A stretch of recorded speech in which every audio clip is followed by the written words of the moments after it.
Halo guys, assalamualaikum warahmatullahi wabarakatuh. Terima kasih yang udah stay sama channel Yatisam Official. Semoga kalian sehat, berkabar kalau untuk kita semua ya. Gimana kabar kalian? Semoga sehat selalu dalam lindungan Allah. Kaisam doakan yang lagi sakit, Allah sehatkan. Yang masih berjuang di rumah majikan, tentunya diberikan kekuatan sampai finish. Teman Kaisam yang bahagia juga tentunya jangan lupa bersyukur. Masya Allah, hari ini kita mau membahas apa? Sebelumnya Kaisam mau mengingatkan kalian, kira-kira kalian udah pada download YORPAY belum sih? Aduh, ayo dong, jangan ketinggalan ya. Kalian ini sebagai pekerja migran harus mandiri, harus punya aplikasi keuangan kalian sendiri supaya memudahkan nih. Kita nggak pernah tahu orang tua kita butuh uang mendadak atau anak kita butuh biaya mendadak, ya kan? Kalau kita punya YORPAY atau kita punya M-Banking nih buatan Indonesia, anak-anak Indonesia, ya kita harus support ya.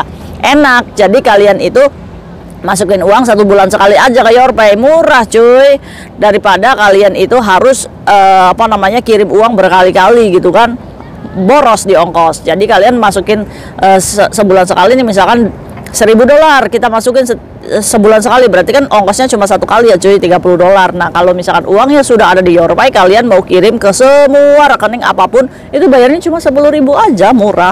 Nah di dalam aplikasi YORPAY juga kalian bisa nih, barangkali di rumah nih listrik token kalian ya kan bunyi tengah malam, nggak apa-apa. Kita sebagai pekerja migran yang mandiri, kita bisa bertanggung jawab tentang listrik kita di rumah sendiri. Tinggal isi aja YORPAY, murah banget cuy, ya kan?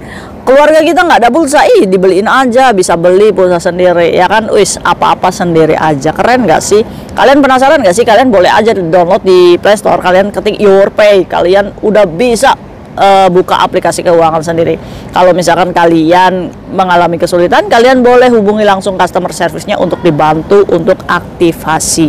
Jadi langsung dipakai tuh aplikasi YORPAY kalian ya. Pokoknya keren banget. Kayak Yatisam support nih untuk merekomendasikan aplikasi keuangan yang aman untuk pekerja migran. Kalian bisa ngisinya di Circle, 7-Eleven atau di Chandra aja. Oke cuy, ayo kita bahas, kita ngegosipin apa yuk hari ini? Kita ngegosip aja yuk. Udah lama kita nggak ngegosip omongan majikan apa sih di luar ya, tentang permasalahan-permasalahan yang dialami.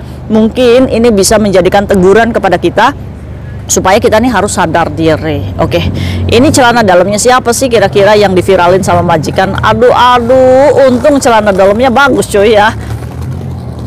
Kira-kira celana dalam siapa ini? Warnanya hitam. Aduh, katanya cuy ada noda keputihannya di celana dalamnya. Aduh, ini udah disiarin nih sama majikan-majikan yang suka bergosip. Menyebalkan sih kalau punya majikan seperti ini ya. Barangkali ini celana dalam kalian. Kaisam disclaimer, ini adalah untuk edukasi kita aja supaya kita jangan sampai digosipkan seperti pekerja migran ini. Oke, ayo cuy. Jadi kemarin itu ada ya majikan memposting 2 celana dalam foto cekrek. Jadi ini celana dalamnya ditemukan di tempat baju kotornya si anaknya. Ya, pas dicek mungkin ini pengecekannya saat cecenya libur. Pasti banget deh pas cecenya libur ini majikan kita selalu kepo ya cuy ya. Dulit apa pekerjaan kita yang nggak bener-bener nggak sih? Iya, memang majikan Hongkong tuh kayak gitu. Jadi munafik gitu cuy. Saat kita libur kita dicek nih pekerjaan nih, ya kan, ada aja yang rusak. Kalau kalian libur, pernah nggak sih kalian itu tiba-tiba menerima video komplain, menerima foto komplain? Itu udah wajar cuy ya. Jadi bukan kalian sendiri yang mengalami, Kaisam juga mengalami dulu, ya kan? Mungkin teman-teman Kaisam juga mengalami. Jadi kalau kita libur nih, kita have fun, kayaknya majikan tuh nggak mau ngelihat kita bahagia. Bener gak sih? Ya kan, ada aja komplainannya, yang botol susunya itu agak sedikit hitam, atau WC-nya yang begini, ya kan, ini dicekrek. Maksud Kaisam tuh kenapa majikan tuh nggak membiarkan kita tenang sehari aja gitu kan? Iya, ini uras-uras saja majikan. Yang majikannya nggak kayak gini bersyukur deh kalian. Karena majikan di luar itu banyak yang kayak gini cuy. Ya, singkat cerita, si pekerja migran ini ditemukan celana dalamnya di baju kotor anaknya. Jadi majikannya itu punya 4 kantong cuy sendiri. Jadi dia bajunya sendiri gitu dikantongin, kalau baju kotornya si suaminya juga sendiri, anaknya sendiri, termasuk cecenya juga sendiri. Nah sialnya pada waktu itu majikannya itu mengecek baju kotor si silonya, mungkin mau bantu untuk mencucikan. Tadinya saat dimasukkan ke mesin cuci ternyata kok ini ada celana dalamnya siapa? Pas dilihat, oh ini celana dalamnya Cece ini kan ada noda keputihannya cuy. Ya ini marah banget lah majikan cuy, ya kan. Akhirnya si majikan ini posting lah tuh di media sosial, banyak di situ komentarnya cuy, dimana ih kalau saya menemukan celana dalam itu punya Cece saya, ih saya udah gila katanya, ih lebay banget sih, ya kan majikan ini lebay banget ya kan. Nah apakah ini bisa menjadikan alasan untuk majikan termination? Ya kalau majikannya sensi ya, majikannya suka bikin huru hara atau udah nggak suka sama Cecenya, ini bisa menjadikan alasan kalian dipecat cuy. Ya pasti ini bisa. Makanya Kaisam itu meworo-woro kalian ya. Nah Kaisam, apakah Kaisam pernah dikomplain masalah celana dalam yang belum dicuci? Ya belum, karena sistemnya Kaisam hidup sama majikan itu sadar diri, ya kan, tahu kalau celana dalam ini ya kotor cuy. Kalau misalkan kalian mencucinya 1 minggu sekali gitu, masa iya celana dalam kalian dicuci 1 minggu sekali cuy? Ya bau lah, ya kan. Udah bau apa Kaisam? Bau ikan gesek, ikan teri. Ya kalian harus sadar diri sendiri aja, ya kan. Faktor keputihan ini kan kuman ya cuy ya. Jadi ini Kaisam juga nggak setuju sih untuk celana dalam yang dicuci 1 minggu sekali gitu ya. Hanya karena kita itu diberikan jatah waktu hari Sabtu sekali gitu kan untuk cuci baju kita, jadi kita pending nih celana dalam, ya kan. Kalau sehari aja 6 kali siang malam itu ganti ya cuy ya. Berarti 6 dikali ini ada 12 celana dalam yang kotor. Aduh ini sumber bakteri dan penyakit cuy. Aduh jangan deh kayak gini ya. Kaisam, saya nggak sampai sebanyak itu celana dalamnya, soalnya saya nggak pakai celana dalam. Ada nggak sih? Astagfirullah, ada nggak sih kalian itu ya yang nggak pernah pakai celana dalam? Awas loh, majikan itu mengintai jemuran celana dalam ini. Kok Cece nggak jemur celana dalam ya? Kira-kira Cece saya pakai celana dalam nggak sih? Iya kan, ada loh kayak gitu ya. Iya, makanya kalian itu hati-hati loh, majikan itu pengintai terbaik ya. Buat kalian yang nggak pakai celana dalam, please banget Kaisam ngomong harus pakai celana dalam. Takutnya itu si rambut berguguran ke bawah cuy. Aduh, ini bisa jadi masalah lagi. Astagfirullah, bagi-bagi udah gibah, nggak apa-apa ya. Ini konten jangan serius-serius aja ya. Oh ya cuy, jadi si majikan ini komplain nih sama Cecenya, kenapa kamu nih ada celana dalam di pakaian anak saya ini?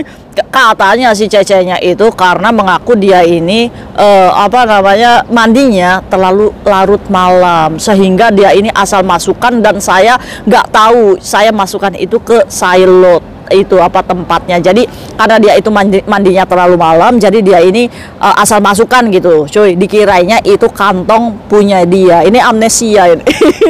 Ini Cecenya. Akhirnya nih beberapa komentar majikan ini yang usil-usil juga komentar ngomongnya kayak gitu, suruhlah Cecemu itu untuk cuci celana dalam setiap kali mandinya ya kan, atau bila perlu kamu cek deh Cecemu itu setiap mandi dia itu cuci celana dalam atau enggak. Masalah celana dalam aja dibikin besar aja ya. Nah ini adalah kesalahan fatal buat orang Hongkong yang sangat disiplin, apalagi soal kesehatan ya kan. Namanya juga orang Hongkong, kadang di depan kita itu sok bersih gitu ya cuy ya, padahal cuci cebok aja nggak pernah pakai air. Oke, ini pembelajaran untuk kita banget ya cuy ya. Mulai sekarang please Kaisam ngomong please buat kalian ya yang punya celana dalam saat mandi dicuci ya. Kibas itu kan nggak akan tekso ya cuy, yang nggak akan netes gitu. Terus kalian udah cuci aja, jadi kalian mandi ya, bra sama si celana dalam itu ditaruh aja di tempat mandi. Jadi kalian mandi itu gebyur, itu basah, langsung dikucek pakai sabun, terus kalian cipratin kayak gini, jadi kan nggak tekso, langsung dijemur, besok pagi kering. Jadi kalau kalian punya BH sama celana dalam cuma satu, udah ya kan, sekali kering dipakai lagi kering, awet cuy. Daripada kalian mending sampai seminggu, ini udah nggak bagus juga sih cuy ya. Menurut kalian setuju nggak sih kalau si Cecenya ini cucinya celana dalamnya 1 minggu 1 kali? Kalau Kaisam sih benar-benar nggak setuju ya. Oke cuy, mungkin komplainan majikan ini bisa membuat kita lebih berhati-hati dalam bekerja. Jangan sampai alasan ini menjadikan kita dipecat, sayang banget ya. Karena saat kalian di termination itu susah banget sekarang, itu lagi banyak terminationan cuy ya. Jadi kalian harus menunggu visa keluar dari Hongkong kalau misalkan majikan kalian memutuskan kontrak sebelum kalian finish. Jadi untuk itu kita harus berhati-hati untuk bisa bekerja secara profesional dan menjaga apa sih yang majikan kita suka, ya kan? Kalau misalkan kita bisa beradaptasi dengan majikan dan bisa mengikuti cara hidup mereka, kita aman kok kerja. Oke, mungkin itu aja gosip hari ini. Gimana nih pendapat kalian? Menurut kalian majikan marah nggak sih menemukan celana dalam cecenya di di baju silonya? Komen ya. Coba nasihati teman-teman kita supaya tidak corok ya. See you next video, bye bye. Assalamualaikum warahmatullahi wabarakatuh. Bye.